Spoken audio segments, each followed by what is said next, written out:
questions that are being asked, I'd like to mostly address, so this is my preference, is questions that affect how you walk. Questions about living this out.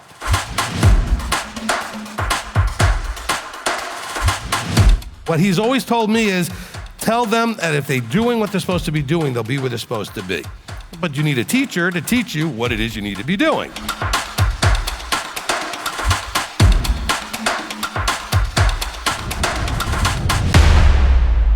All right, let's see, on tithing. When you're retired, over 66, on a fixed income, Social Security and disability pension, is it an offer or a tithe when you give monthly? Okay, great question. We do cover this in the tithing teaching, just to encourage people to go listen to the tithing teaching. Tithing and offerings are very different. We tithe on lucrative gain from effort. And by effort, that doesn't necessarily mean you're physically doing an effort. I mean, you can invest it in something, which is an effort you made. You chose to invest your money, and it then brought back an increase, okay? So, retirement, if you have a good lucrative retirement from your job, that was from an effort to some degree. But Social Security, disability, any of those kind of things are not lucrative. Those are what's called benevolence.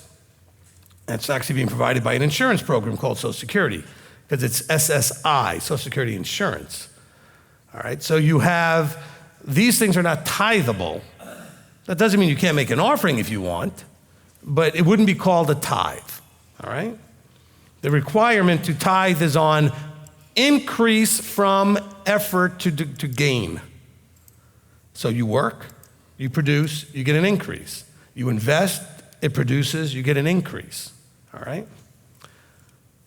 Some of you are really funny because you want to tithe on your tax refund. Why? That's not an increase. You should have already paid a tithe on the income in the first place. Now, of course, if you only tithed on the net, you might have something to do there, because that's money you didn't tithe on. But if you tithed on the gross, you already tithed. Now, some of you may be so excited about the refund and not need it all, you might want to make an offering. That's up to you. I don't see, why you would or wouldn't do that. That's purely your choice. So I'm certainly not encouraging you to do that. But I'm saying is, if you are finding yourself with a windfall of some sort, okay, an inheritance, some sort of thing that you get as a gift that's just somehow, or maybe you go to move and you sell your house and you realize, wow, I'm getting so much more than I ever thought I would get. I'd like to show my appreciation by making an offering. That's fine. Remember, offerings are not obligated in themselves.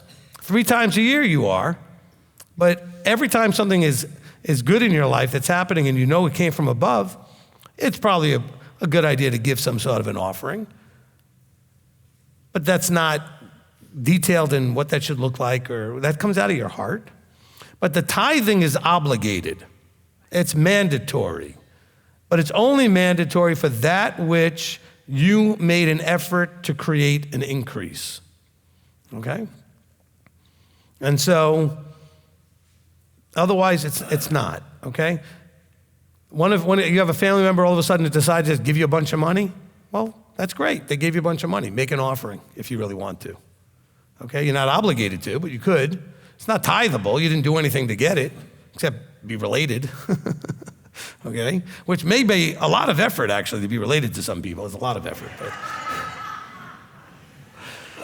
I'm sorry, did that come out loud? I didn't mean that. So you may deserve every penny of that and more, and have earned it.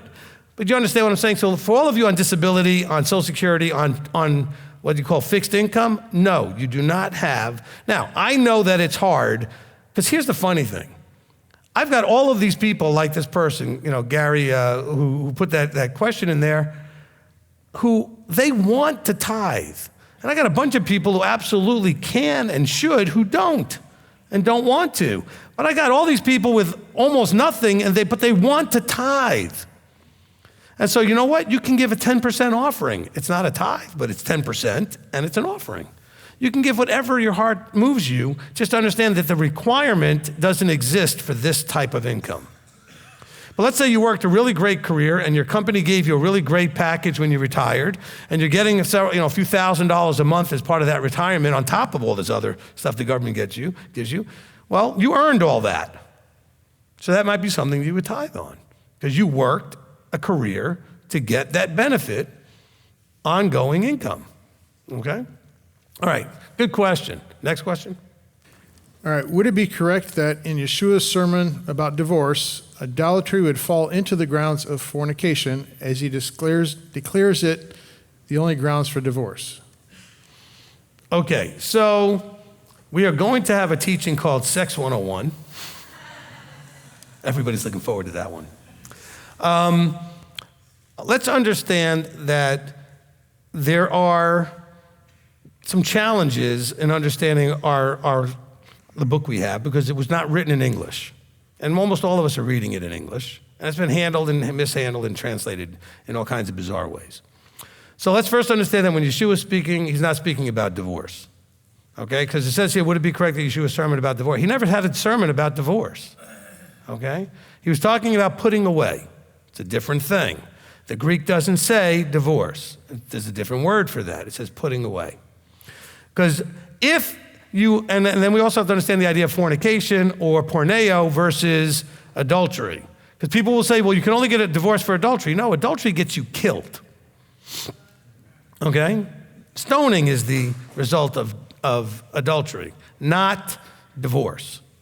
Okay? Or putting away. But then we have to wonder what this porneo is or this fornication is. And it's a very strange term only because it seems to have something to do, I think it doesn't just seem, it's clear that it's sexual in nature, but it's not really clear what the extent of that nature is. Okay? And so I will be covering that much more clearly when I get to the teaching. I really am going to do something to explain all this.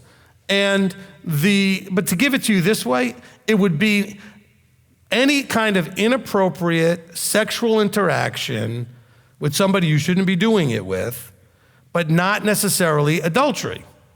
Now it seems, this is going to trip you up, and please listen, it's hard. It seems that it's only called adultery when both people doing it are married, okay? And not to each other, okay? All right? In other words, a married person having that kind of relations with someone who's single is not called adultery. This is probably where it falls into this. Porneo or fornication or some other sexual thing that's wrong to do. But adultery, it seems, is only when both are married and not to each other. And then they are both taken and they're both stoned. Okay, we clear with that? Because otherwise we don't have an understanding of this. Because this, for years, we've always told that the only reason to get divorced is adultery. No! Adultery got you killed. So this can't be that. So there has to be something different. And so I haven't completely fleshed it out. Okay? Gotten the full understanding of this, but this is where I'm starting to lean as far as understanding is that there is this relational stuff, the sexual relational stuff that's not appropriate scripturally, that you should not be doing in being a married person. Now, we have other things to deal with, whether it's two single people, and how does that all work? All these terms are ways of labeling. As you'll see, the same thing we talked about evil, and we're going to talk about sin. The label has to do with the status of the person being labeled. Okay? When somebody does something in a status called covenant, it may be called sin. Outside of covenant, it's still not good to do, but it might not be called sin. I know that gets me in trouble and everybody gets mad. I'm going to do the teaching and make my case. And so when you do something in marriage, it's wonderful. When you do it with somebody, if you're in marriage and they're also married but not to you, it's called adultery. If you do, you understand, there's ways to label it. Doesn't make it any less wrong. Because if you do it this way, as Yeshua was talking about it, you get put away. What is put away? Go listen to the teaching on divorce, remarriage, and putting away. Putting away is publicly being marked for this behavior. Now, and not only that, but that means that the public now knows that you should never be allowed to marry anybody. That's a heavy consequence. You may want to be stoned. I'm just saying, that's a very strong deterrent. That if you did this, you would be publicly shamed, like a scarlet letter written on you or whatever, that you could not get married.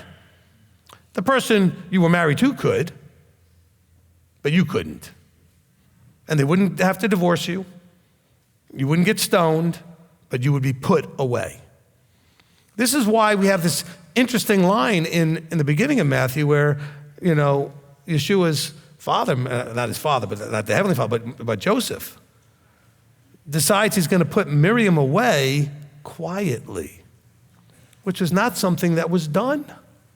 The whole point of putting away was very loud and in public, so that everybody knew. Just like getting married is very loud and in public, so everybody knows you're married.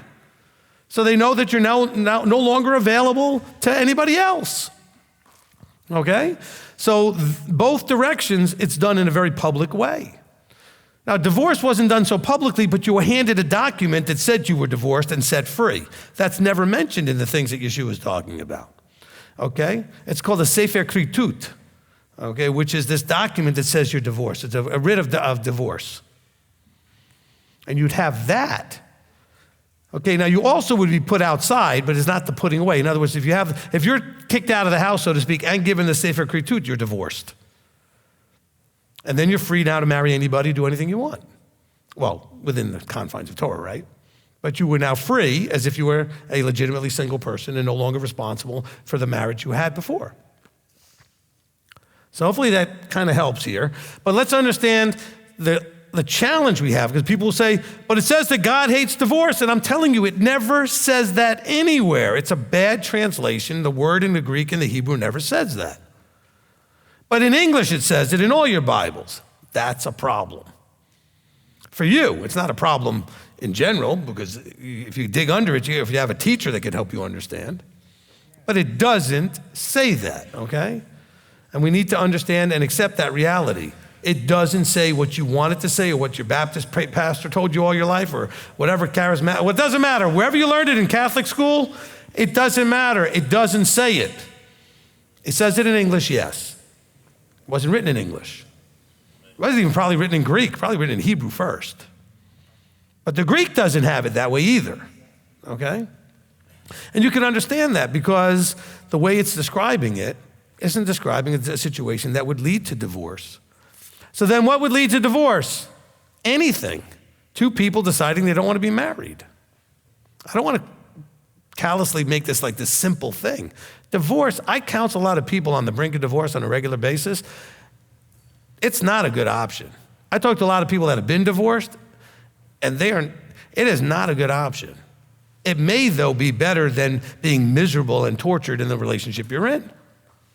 That's a hard choice, okay? I know people don't like when I say this, but marriage is not the only dumb thing you have that if you do it, you're stuck with it, okay? Because almost every other dumb thing you can fix, and you can make a different choice. But if you marry somebody you shouldn't have married and it turned out to be a bad idea, Christianity has told you you're stuck, but you're not. That doesn't mean that there aren't negative things that are going to be consequences of divorce too. Everybody I know that's divorced still has some issues with their exes, or they have issues about the children, or there's issues that will come. There's no getting around that there will be issues. However, it may still be better, not usually probably, but may in some circumstances be better than staying together. And I encourage people to seriously, think it through. Because I tell people who want to get divorced all the time, have you thought about what that would look like? Have you really thought about what life would be like, by yourself now and changing things and going through all that and how the children will treat you and whatever, all the family. I mean, you're bringing on a whole new set of fun, so to speak. And I mean that with all the sarcasm I can muster, okay? But it's allowable. And when you want to know why, as far as like what causes, anything. You don't need anything to get divorced, except two people no longer wanting to be together, all right? It could, and by the way, it could be simply breach of contract of your own covenants. You expected certain things of each other and it's not happening. And you finally get to the point where you've had enough of that. Because that's how Yahweh does with Israel. He basically divorces them. He says, you guys, I've had enough of your behavior. So go. Go do whatever you want. All right? And so let's just understand that. Okay, next. All right, so Rabbi, should I feel bad if I can't bring myself to attend my 8-year-old grandson's church choir or other events at the Baptist church his mom has him going on Sundays? It seems like there was 2 questions in that. Okay, the first question seems like, should I feel bad about going? The other is, maybe should you feel bad about the fact that he's being forced to go? I don't know if that was a second question in there. Okay, because it says his mom has him going to these things on Sundays. Let's deal with the second part, which is the question I added that you didn't ask, which is, a lot of people have this struggle though. You have to recognize that you can't emotionally be wrapped into what other people do like that, especially when they're not your responsibility. Your grandchildren aren't yours.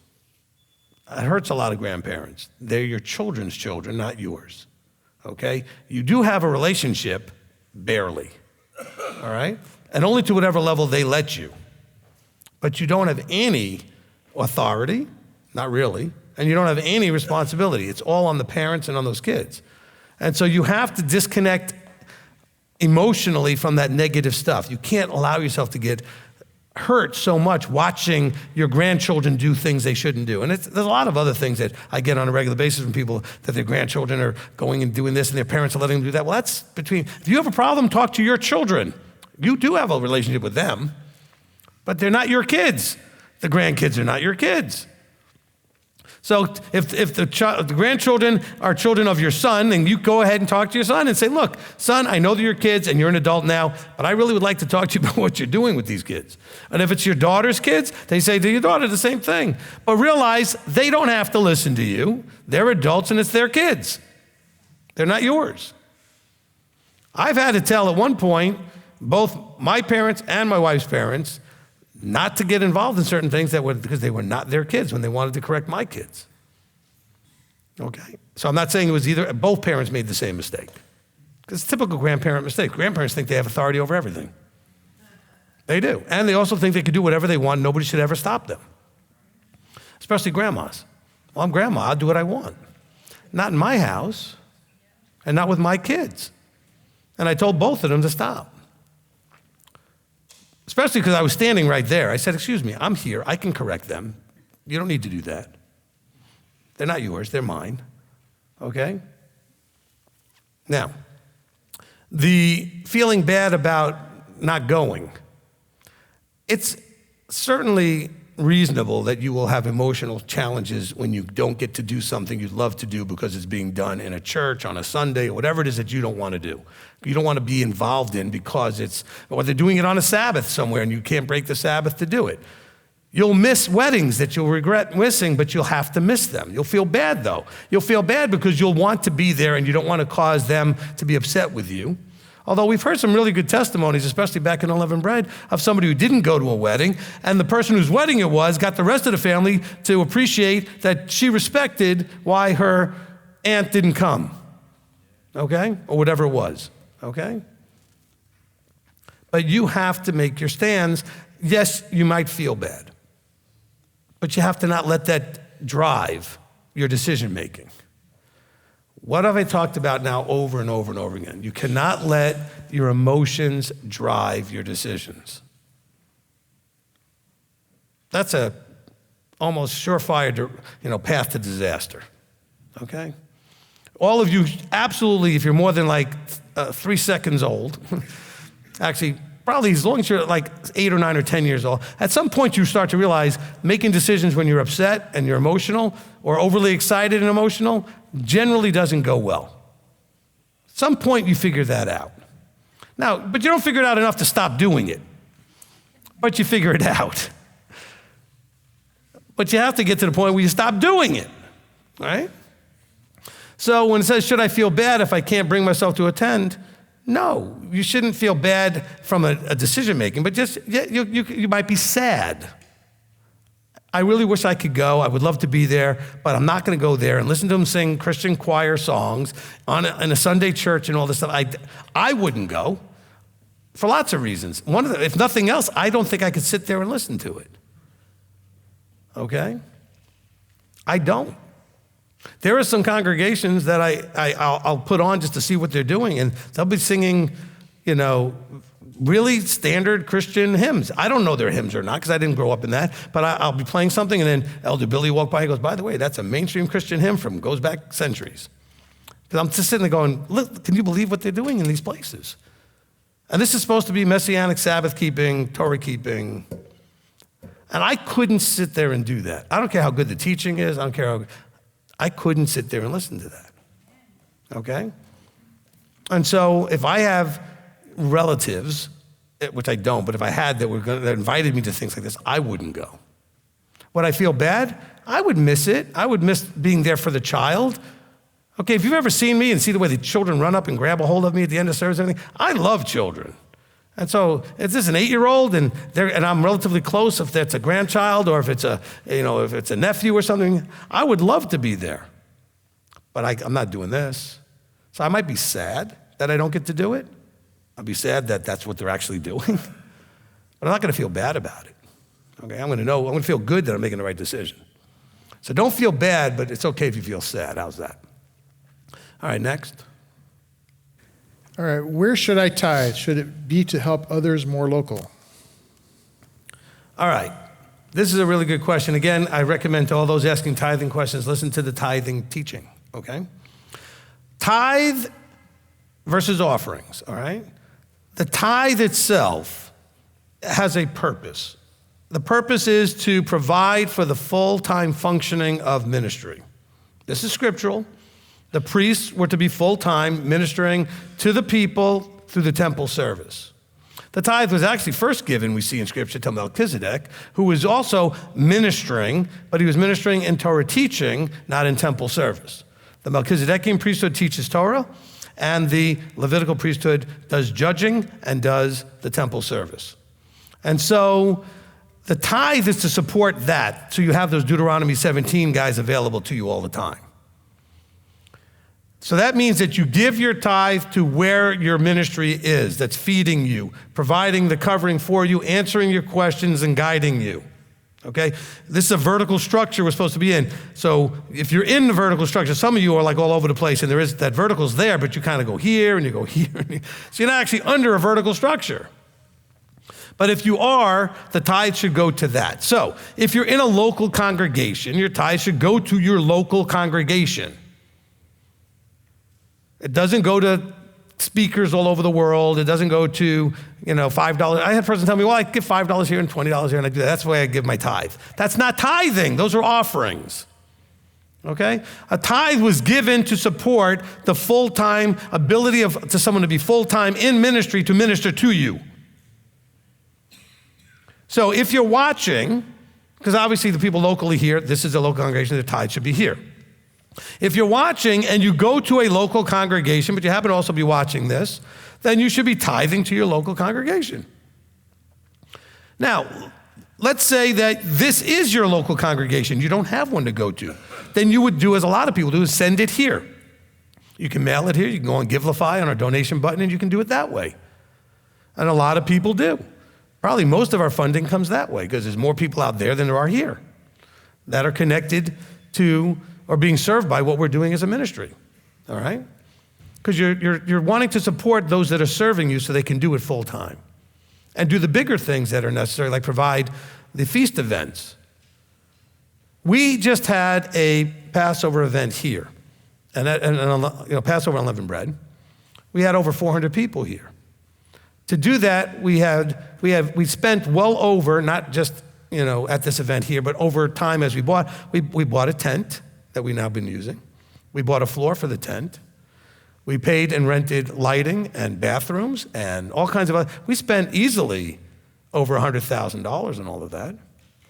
Okay? Hold on, I don't want you to clap. Okay? I mean, the tent alone was, I forget how much, like 30 or 50 or whatever it was, and then the floor was like more than that even for the floor and the different things. And I'm not saying that to say anything except the fact that we did not charge enough for the event to pay for that. You know how we paid for that? Because people needed this and they supported it through tithes and offerings so that we could serve you, okay? We didn't charge anywhere near enough to pay for what we spent. And that's not trying to get you to send more. I'm telling you because you do send, we're able to do. So I don't want you to think, well, I see all these people. How could any one person need the money from all these people just for a salary? Not much of it goes to my salary compared to what it goes to everything else. There's enough so I can be full-time. And actually, so Elder Billy could be full-time and Rabbi Tom could be full-time. Because we have so many, we need multiple people to be full-time. And then we have Marlene full-time so she can answer the phones and do all the stuff that we need administratively. Okay, so we have need for someone to make sure that everything's maintained and we have someone that helps maintain the building and things. I mean, we have people that you support that so this can exist so that we can function for all of this. You guys who are watching on live stream, I can't even tell you how many $1,000s worth of cameras so that you can have the best quality experience that we can provide you. And again, that's us serving you, and that's what your money goes to, so that we can serve you as effectively as we can, right? So that's what the tithing goes for, so that we can provide those things to minister to you. Okay, because I know sometimes people think, because they watch the TV and they see the guys with the 40,000 square foot houses and 15 cars and 3 airplanes, they think that's what their tithe is for. No. Okay? I get a salary. Okay? All the rest of it goes to all of this, and benevolence especially. Okay, we take care of a lot of people in a lot of ways. And so you want to tithe to the ministry that's ministering to you on a regular basis. I'll ask you the question that you should be asking yourself. When you have a problem or a question, who do you call? Whoever that is, if that ministry is probably where you need to be tithing. Okay? The one who's serving you when you need something, that's who needs your support. Matter of fact, I would love to ask people before I help them, are you tithing? I mean, you want my help, are you supporting this? Okay? Because I know a lot of them come on a regular basis and don't. And I still help them anyway. And you know why? Because the rest of you are supporting my ability to do that. And maybe one day the light bulb will go on for them and they'll start doing it too. But this is what you need to understand. There are things that we need as a body, and those are things that are supported by the tithes. We have a property. That property's 130-something acres. We want to build on it, and we're in the process. I saw the architect yesterday. Had a nice lunch with them, and around lunchtime anyway. We had a nice meeting and talking about the new building we're going to be putting together and the dining hall and some of the other things for this property. But you know what? I asked them for an estimate of what they thought the project would cost, and it was a fairly large, eye-popping number. Okay? Considering we have to bring infrastructure in, and we're going to have to bring in a lot of stuff that's not, this is a big open space property, right? And we're talking in the range of $10, $12 million. Okay, for 2 buildings and the infrastructure and being able to house and sit 600 to 1,000 people. Okay?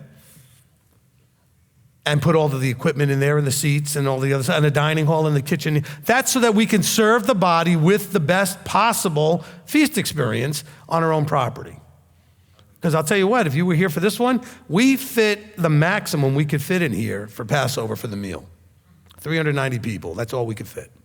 Okay? 65 tables full. And now I'm going to be forced to do something I hate to do.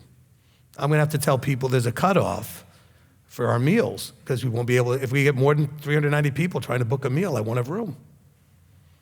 Because we put as many people as we could fit in this room, and that was it. And that was hard to serve all of that. It went great, but it was, it's a challenge.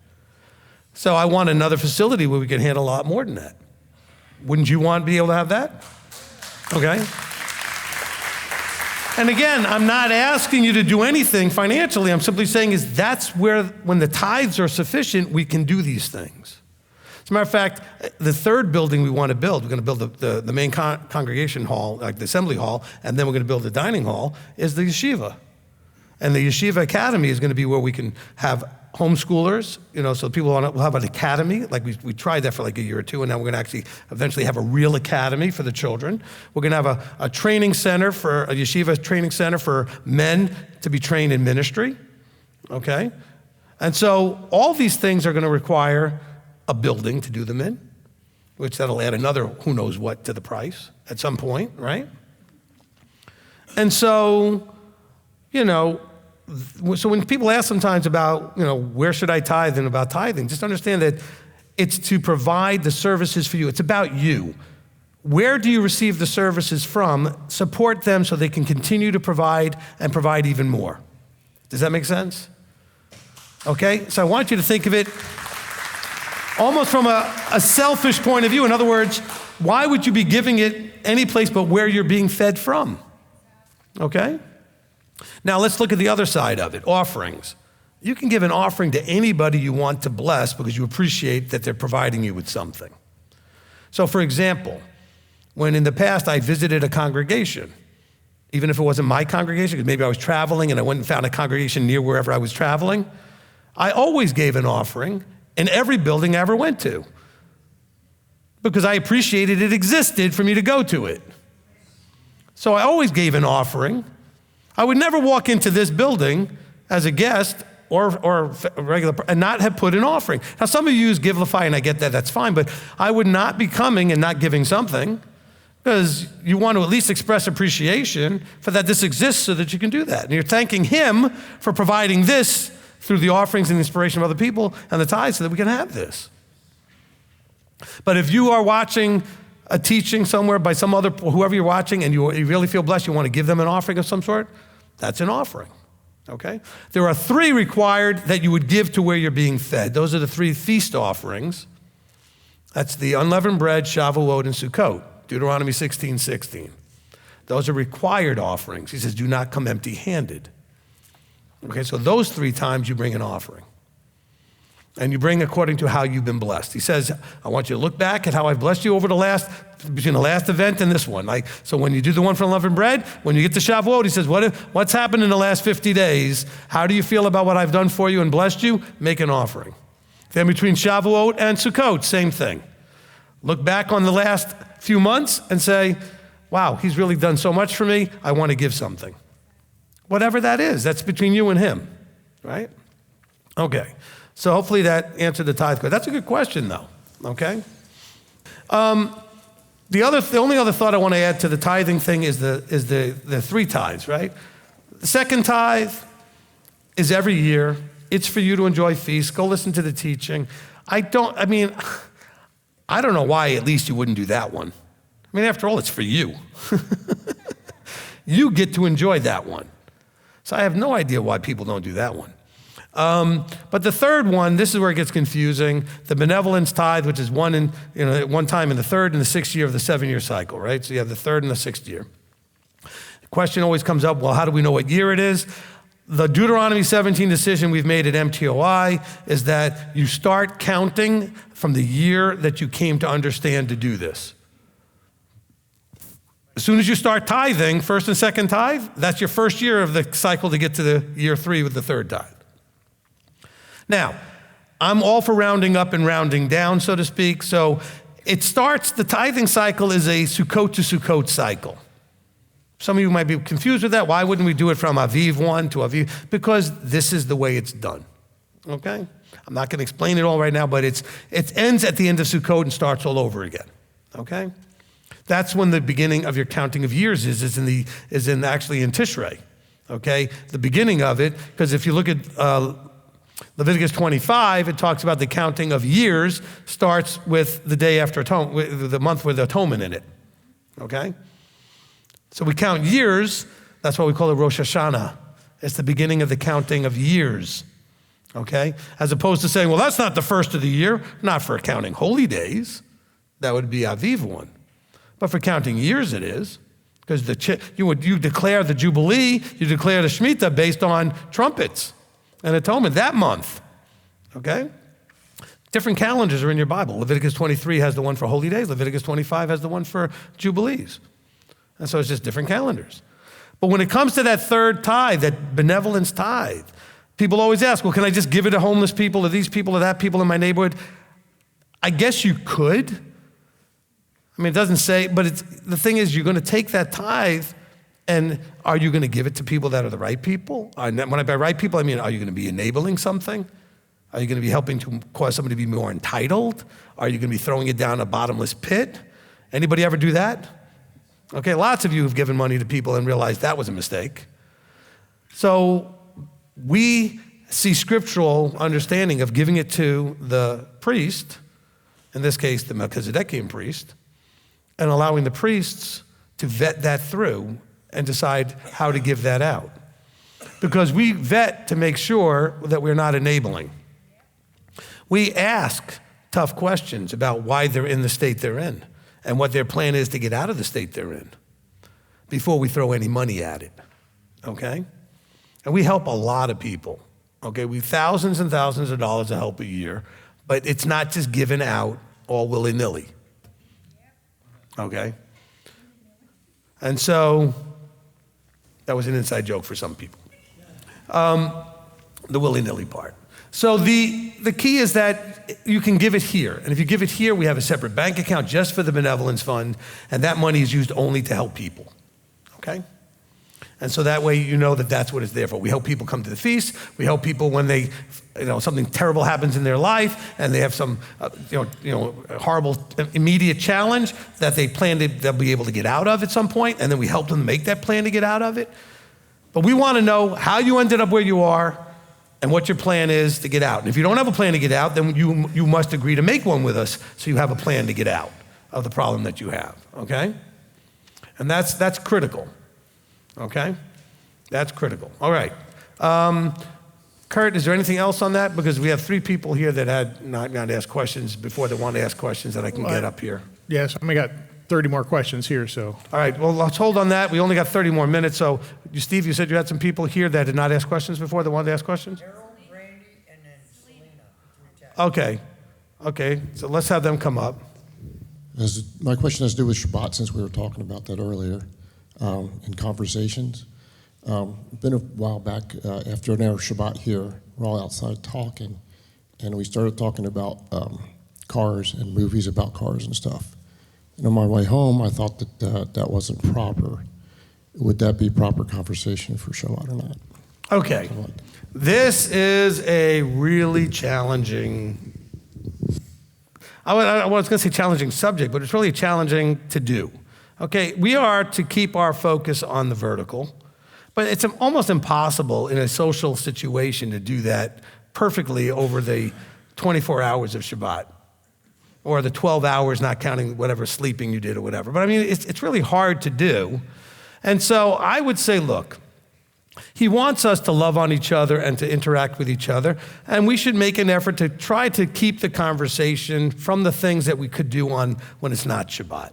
So if you catch yourself, don't feel all horrible about it, just change the subject, okay?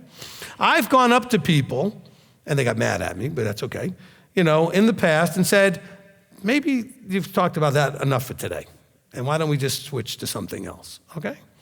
Because we love each other, and we find ourselves talking about common interests, or something will trigger something, and the next thing you know, you're spending an hour on it, and we don't need to be doing that on Shabbat, okay? Do I think, I don't do it perfectly, so it's hard to do perfectly, okay? Maybe you can do it one week perfectly, you're not gonna do it every week perfectly. Because we're just so ADHD distracted in our heads with all these other things floating around, that it's hard to just stay focused vertically the whole time, okay? Especially if you happen to not be involved, but you walk by and you hear a conversation that piques your interest because it's something you're excited about, and then next thing you know, you're sucked right into it, right? You're dragged right into that conversation.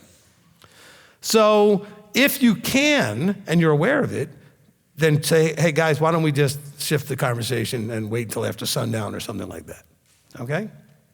Look, I tell the story about how I got in trouble with my sister-in-law, because one of my sister-in-laws came over after my wife had gone to Paris. And my wife, as most of you know, loves to take pictures. And so back then we took pictures on film. You understand? Children, that's film, okay? And you had to send it out and have them develop it, and it came back, and who knew what it was gonna look like?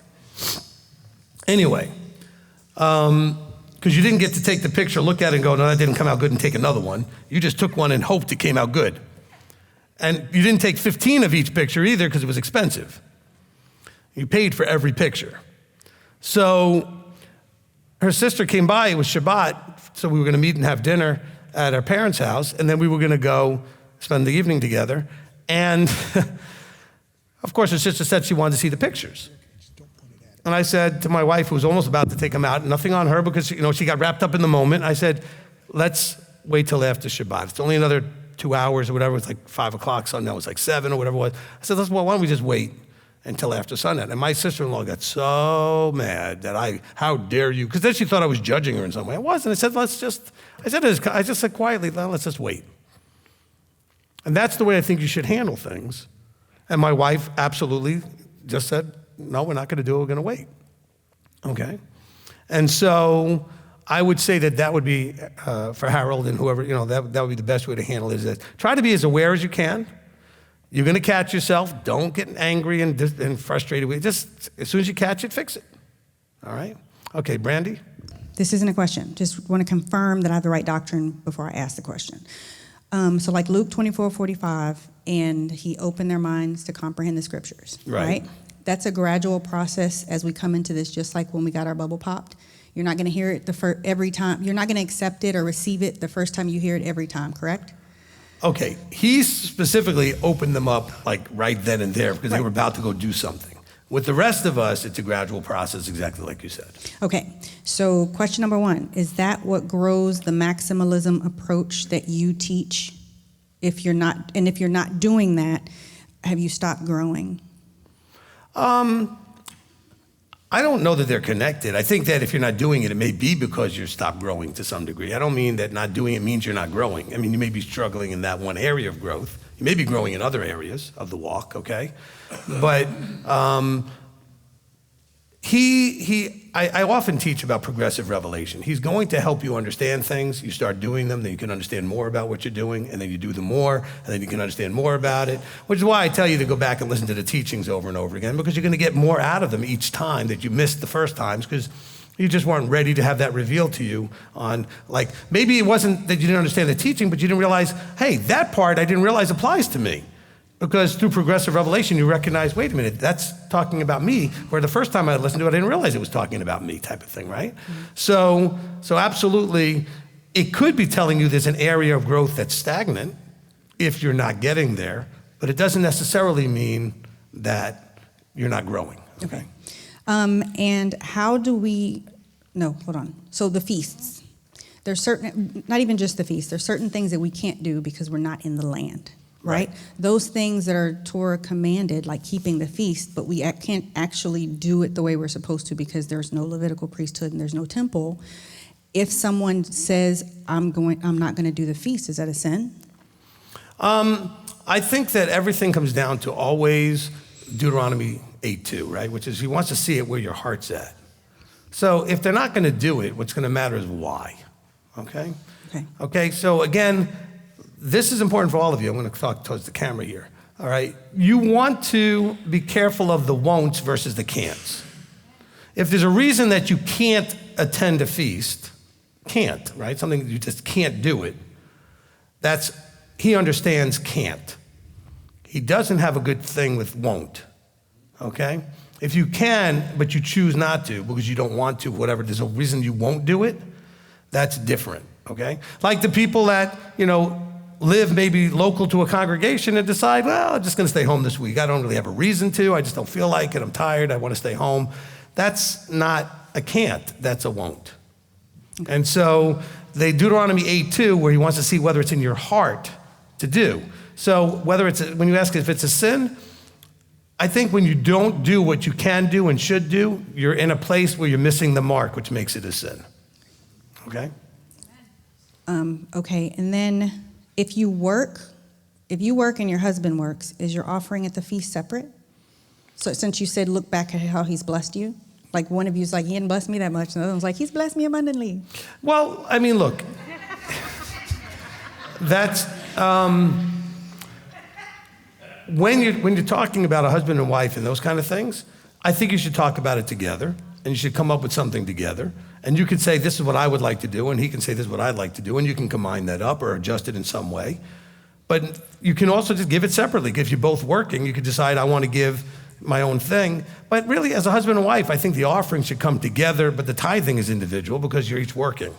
So the tithing, you could be tithing off of you. Now you can still make one tithe, check, so to speak, combining up your incomes and doing that, but it's coming from both of you that way. But I don't think there's a yes or no there. I think it's either one is fine, okay? You could either give it yourselves or you can give it together.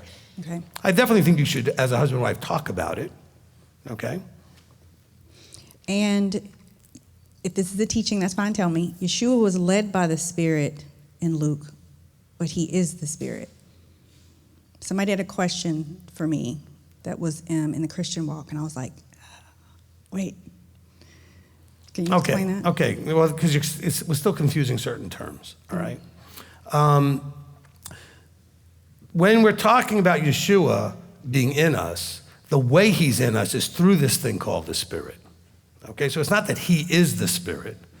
And so he can be led by, the Spirit is something that the Father uses and that he uses. And when he was down here in the flesh, okay, in the flesh suit, the Father was the one primarily using the Spirit. When he's up there with the Father, they're both using it because that's part of how he gets to interact with us directly and then be inside of us, okay? So saying he is the Spirit is what's confusing the thing, okay? But you said that's him that comes back. Yes, but he's coming back through the means by which we call the Ruach HaKodesh. It's the means by which he's able to communicate and be with us. Okay. I feel like there's a longer teaching because I'm not getting that. Because it's because I'm talking to a Christian. I understand. And that sounds like a third entity. Go back to the Father and Son teaching and the understanding of the Ruach teaching. Okay. Okay? Those should help you with that. By the way, the other thing I wanted to say about offerings, when you brought that up, unless the first thought that comes to your head is some ridiculously low number that you're being cheap about or whatever, it's usually good to go with whatever the first number is. In other words, he might inspire you, and that first number may scare you. I've had somebody tell me that recently, okay? But there's a reason it came to your head. And so I'm not telling you have to do this. I'm saying I would strongly consider your first thought when you start thinking about him blessing you and what you want to give. And that first thought is usually the right thought, okay? Because if you look at it and think it's too low, then you know that you had a wrong thought to start with. But if you're thinking it's too big and it was the first thought, there may be a reason why it was supposed to be that way. I don't know. I'm just saying is, my experience, I try to go with the first number that comes in my head. Okay, when I go to give an offering, I don't even think about it. I go, okay, I'm going to give an offering, and then usually some thought comes to me. Almost all of you probably have the same thing, and then that's probably the right number. Okay? Just something to kind of work with. And I think a lot of you are nodding like you understand and you agree. Okay? All right. Last one. Last one. Thank you. You've been so patient. I appreciate you. Well, this is only taken away from Janet's time, so it's okay. It's okay. Okay. Well, she's actually asking a question for somebody else anyway, but go ahead. The Transfiguration in Luke. Put it by your mouth. The Transfiguration in Luke. Can you briefly discuss the state of the dead and the soul sleep doctrine? I said brief. I'll take a no. No. Yes, I can do this briefly. As a matter of fact, regarding Moshe and Elijah being up there. Okay, Norma, pay attention. This is Millennium Kingdom Part 4. Because that's the only piece that's actually missing was the state of the dead part. Although I did cover it somewhat in the Millennium. Go back and listen to Millennium Kingdom. I think I covered it to some degree. Okay, look. The vision in Luke, the vision that you see when the Transfiguration moment, okay, with Moses and Elijah and this whole thing, right, with Yeshua, you have to understand this was in vision, okay? So it's not something that's literally happening. It wasn't a state of the dead thing. They weren't literally there. This was to give a vision to those that were there. And it was only the three of them that were there, his top three primary guys, okay? All right? And so when I say three, I mean the ones who were watching the vision. I'm not talking about Yeshua, right? So I think he had John, James, and Peter there, right? So they're there, and if I got that wrong, don't get mad at me. I'm remembering it being that way. And so they're seeing this in a vision. Now they're in the vision, they're thinking it's real. They're like, hey, should we make booths for them and get set up for them? And he's like, no. That's not what you're seeing here. I'm just giving you some insight into something. Now, he's not giving you insight into the state of the dead. Okay, this is not a state of the dead teaching that Yeshua is doing at this point. As a matter of fact, he didn't do a state of the dead teaching anywhere in his ministry. Even the Lazarus and the rich man thing was not a state of the dead teaching. Okay, he was talking about, depending on money and love of money teaching. and depending on your riches to get you somewhere. It was not about, the state of the dead. So, as far as, I know they did this in the Millennium and Kingdom teaching, there is no immortal soul as far as the word nephesh. Nephesh is often considered the soul, and it says the soul that sins shall die. That's in Jeremiah, right? So we know, I think it's in Jeremiah, and so we know that there's no such thing as an immortal soul from that point of view.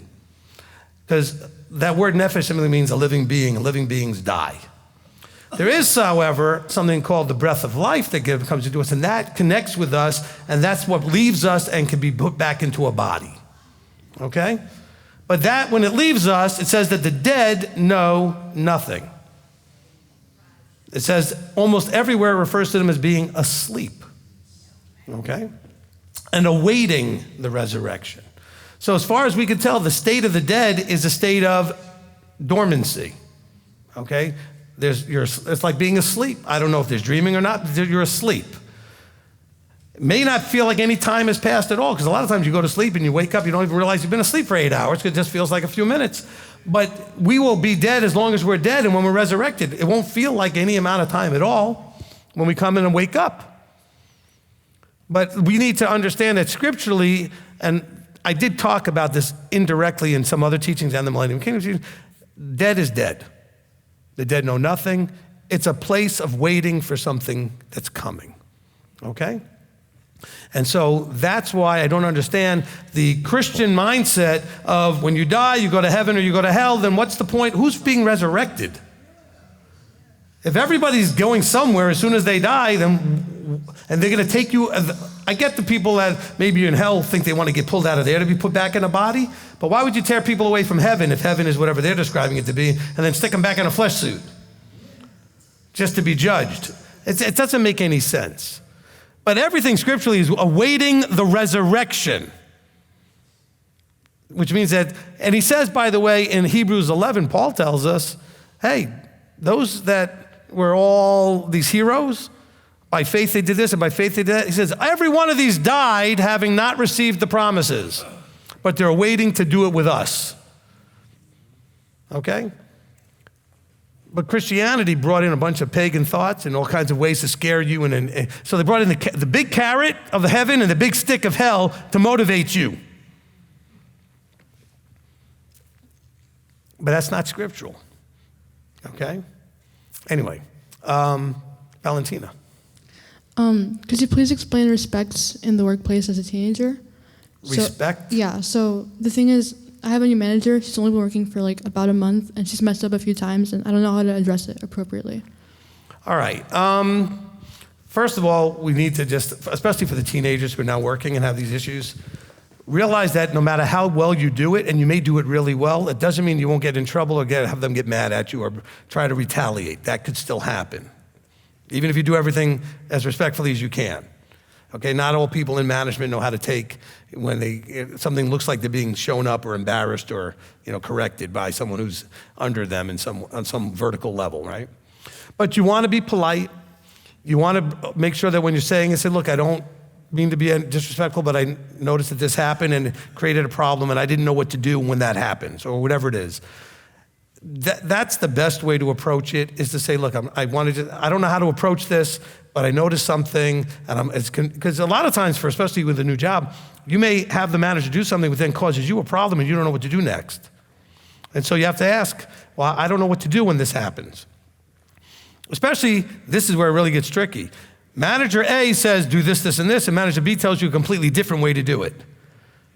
And then you're doing it the way manager A said, and manager B comes and goes, why are you doing it like that? I told you the other way. So, well, the other one told me. Especially, this is where it gets really tricky. Manager A is at this level, and manager B is above that person, and you want to do what the person above told you, but the person who you actually interact with all the time told you differently. Now you don't know what to do. My answer is always go to the highest possible person and get clarification. But don't do it in a way that sounds like you're trying to get the person in between you in trouble. Just say, look, this is what's going on, and I don't know what to do because I'm confused, okay? Because I've got you telling me one thing. I remember when Sarah Beth had this over at Mars, all right? You're telling me one thing, and the person right above me is telling me something different, and I don't want to get in trouble. I don't want to get anybody else in trouble, but I don't know what to do because you guys are not saying the same thing. So how do I handle this? Now bear in mind, the person in the middle is still gonna get scolded in some way or corrected and then get mad at you. And there's nothing to do to avoid that, okay? But just be polite is what you want to, that's the way as far as respectful in the workplace, think of it as be polite. And don't try to do something that's trying to embarrass them or get them in trouble and that kind of thing, all right? But you can't avoid dealing with stuff if it's gonna cause you a problem, all right? I lost a job over this.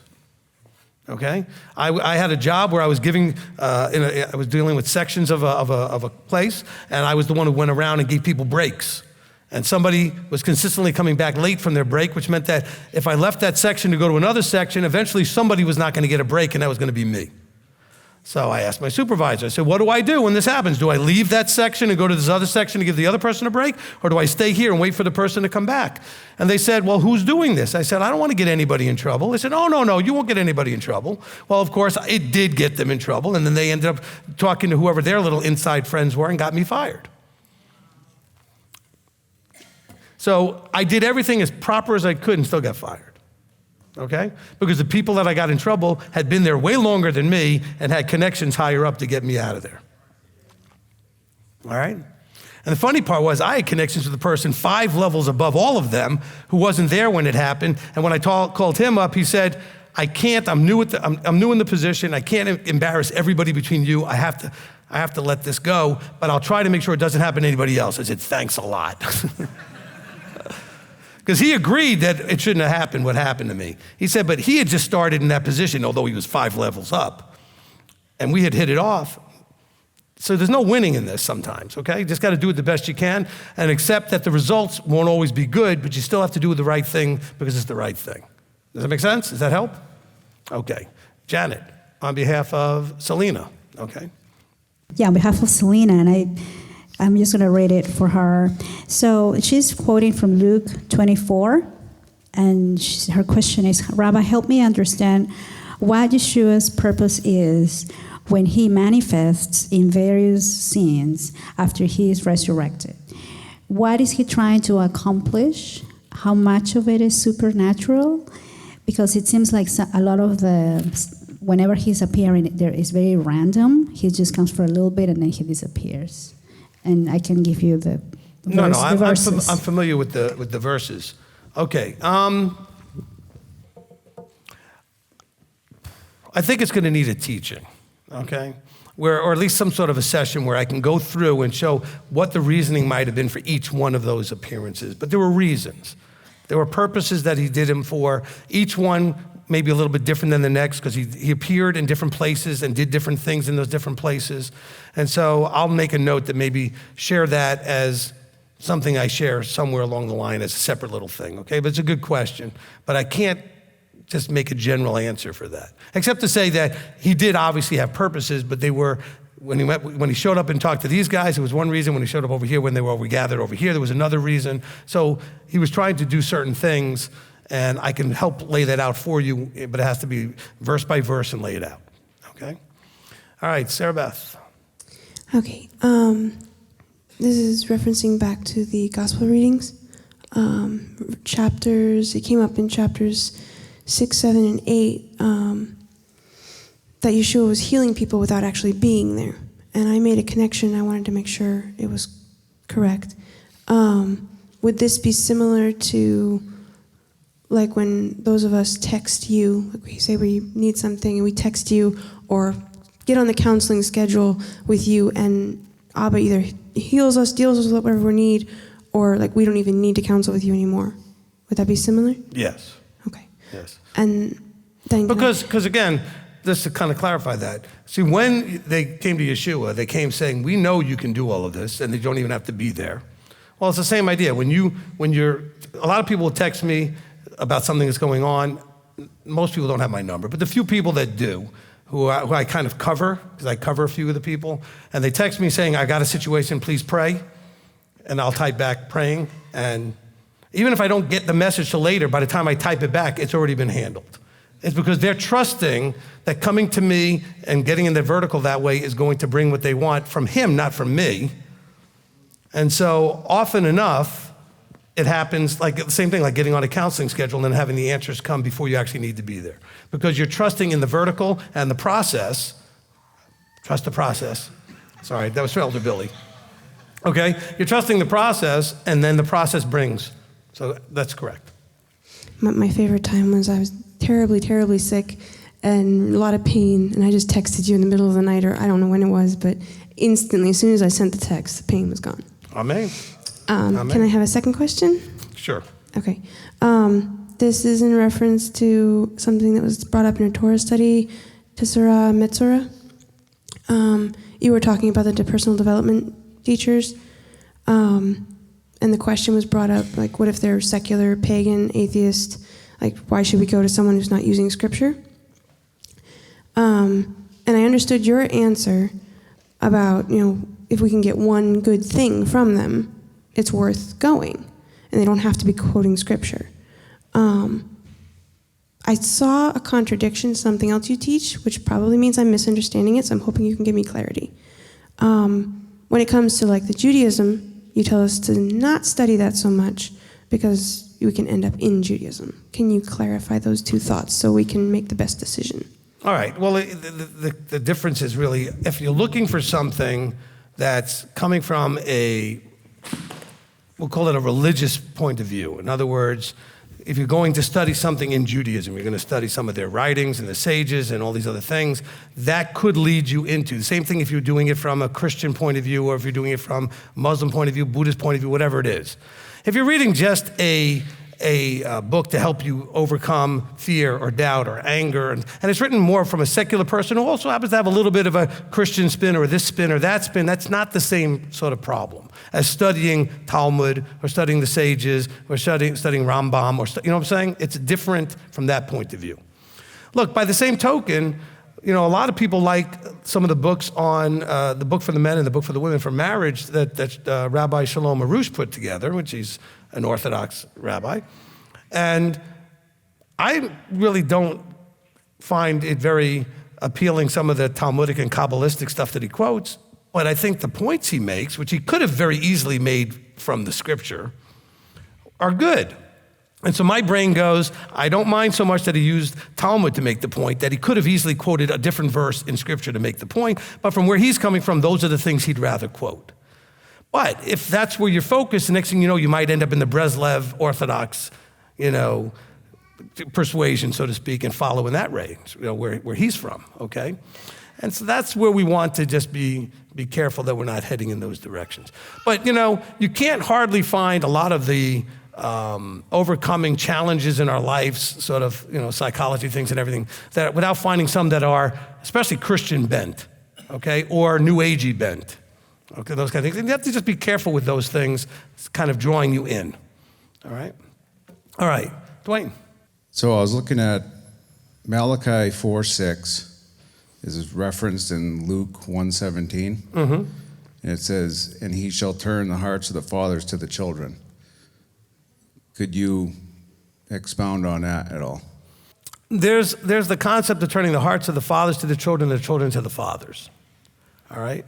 So I think that we can obviously look at it from a very literal sort of point of view, that it will help in that respect going between children and parents.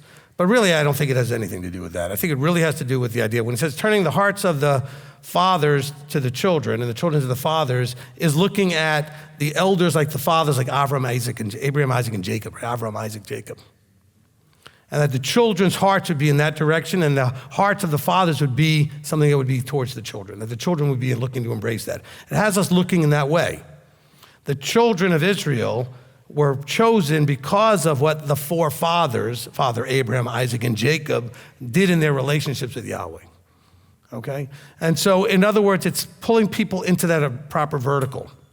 And that would also peripherally bring in the children with their physical fathers, and the physical fathers with children, so that we would love on our children properly. We got a lot of awful dads out there, a lot of really awful fathers, if they're even there. Okay? And when they're there, children often wish they weren't there. And we have a lot of children whose hearts are not towards their parents. And so that takes a huge effort, by the way. It doesn't just happen miraculously. You have to work at it. I work very hard at it, and I really enjoy the fruit because of that effort, right? Because I know what it's like to be on the other side of it, because I did not have that with my father. And I made that decision to teach my children differently, to set them a different example. Because my father, from what I understand, I never saw him interact with his father all that much, but my father, the way he describes his father, had the same relationship I had with him. So it's kind of generationally happening. Okay? So did that answer the question? I didn't see where you ended up. Oh, in the back. Okay, yeah? Okay, good. Okay, excellent. So I hope you all enjoyed the Zone 1 session.